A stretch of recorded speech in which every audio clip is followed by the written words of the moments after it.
The air smelled of betrayal, thick as the morning fog that clung to our little cul-de-sac. And I swear Karen's voice could have shattered glass before she even opened her mouth. By noon, she'd turned my food drive into a neighborhood witch hunt, and I was the witch. My name's Ellie, and I've lived in Willow Creek for 3 years, long enough to know the HOA runs this place like a fiefdom, but not long enough to dodge their crosshairs.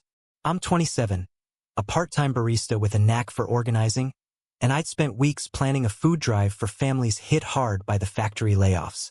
The park at the end of our street was the perfect spot. A patchy green space with a picnic table, a swing set, and enough room for hope to breathe. I'd rallied volunteers, printed flyers, and stacked boxes of canned goods high enough to make a difference. But Karen, our HOA president with her bleached bob and a clipboard she wielded like a gavel, saw my goodwill as a threat to her pristine order. It started innocently enough. Saturday morning, the sun barely peeking through the clouds, I set up at the park with my friend Jamal, who'd brought his pickup truck full of donated rice and pasta. Kids were laughing on the swings, and a few neighbors dropped off bags of groceries, their smiles warm with gratitude. By 10 a.m., we had a rhythm: sort, stack, distribute. Then Karen stormed in, her heels clicking like a countdown to chaos. "Ellie, what is this mess?" she barked, eyeing the boxes like they were contraband. Her voice carried that HOA tone, part condescension, part crusade. I explained, calm as I could, that we were collecting food for families in need. She squinted, lips pursed, and said, "This looks like a front. Are you dealing drugs out here?" The accusation hit like a slap. Jamal froze mid-stack, a can of beans in his hand, and the handful of neighbors nearby went silent. I laughed, thinking it was a joke, but Karen's face was stone-cold serious. "Drugs?"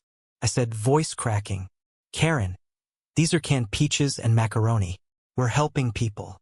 She didn't blink. Instead, she pulled out her phone, snapping photos of the boxes, muttering about suspicious activity and unpermitted gatherings. My heart pounded, part rage, part disbelief. This wasn't just a misunderstanding. This was Karen weaponizing her power. By noon, the park was a battlefield. Karen had called an emergency HOA meeting right there on the grass, summoning her loyalists, mostly retirees with too much time and too little trust. They circled like vultures, whispering about shady characters and community standards. Jamal, who's black and built like a linebacker, became their favorite target. "I bet he's the supplier," one woman hissed, clutching her purse. I wanted to scream. Jamal's a nurse, for God's sake, not a kingpin. But Karen fed the frenzy, holding up her phone like evidence, claiming she'd seen transactions. A kid handing me a bag of apples, and loitering, families picking up food. The crowd grew, and so did the lies. Someone said they smelled weed. Another swore they saw me pocket cash. I hadn't taken a dime. I tried to fight back.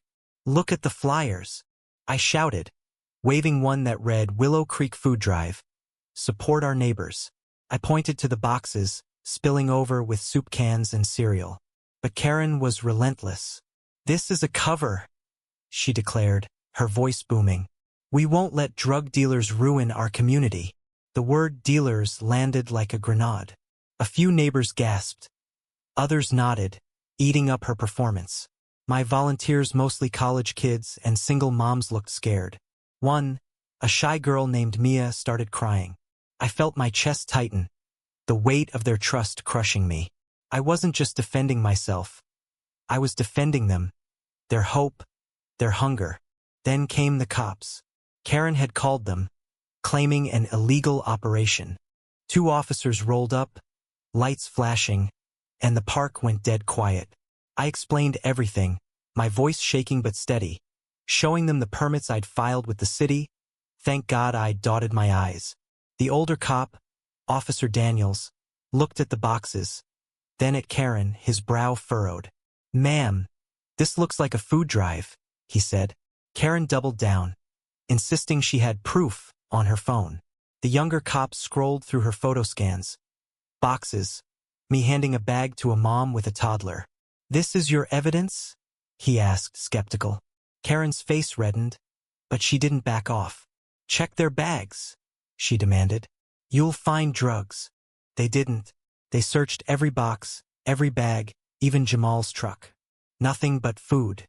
The crowd started to murmur, some looking ashamed, others still glaring like we'd tricked them. Officer Daniels pulled me aside. You're clear, but this is a mess, he said. Get your stuff and go. I nodded, too exhausted to argue. As we packed up, Karen stood by her car, arms crossed, unapologetic. A few of her cronies lingered, but most of the crowd dispersed, their accusations crumbling under the weight of the truth. We moved the food drive to a church lot the next day, away from Karen's turf. Word spread, and donations poured in more than we'd ever hoped. Families came, grateful, their stories of lost jobs and empty pantries breaking my heart. Jamal and I worked until midnight sorting and delivering. But the victory was bitter. Karen's stunt had fractured the neighborhood. Some apologized, admitting they'd been swept up in her hysteria. Others avoided us, too proud to admit they were wrong. The food drive saved dozens of families, but it couldn't save Willow Creek's soul. Weeks later, I found out why Karen snapped. A neighbor let slip that her son had overdosed years ago, and she'd been paranoid about drugs ever since. It didn't excuse her, but it explained her. I wanted to hate her, to scream at her for turning my act of love into a circus. But I couldn't. She was broken, just like the families we were trying to help. Still, her lies had consequences. Mia stopped volunteering, too shaken by the accusations. Jamal got wary looks at the grocery store. And me? I lost faith in the place I called home. The food drive went on, bigger than before, but the scars lingered. I'd lie awake at night, replaying Karen's voice, the crowd's glares, the cops' flashlights. I'd think about the families we fed, their quiet thank yous, and wonder if it was worth it. It was, but barely. Willow Creek taught me that good intentions can't shield you from fear or power. Sometimes, the people you're trying to help are the ones who hurt you most. What do you think can a community heal when trust is shattered by lies? How do you judge Karen's actions when her pain drove her to destroy mine?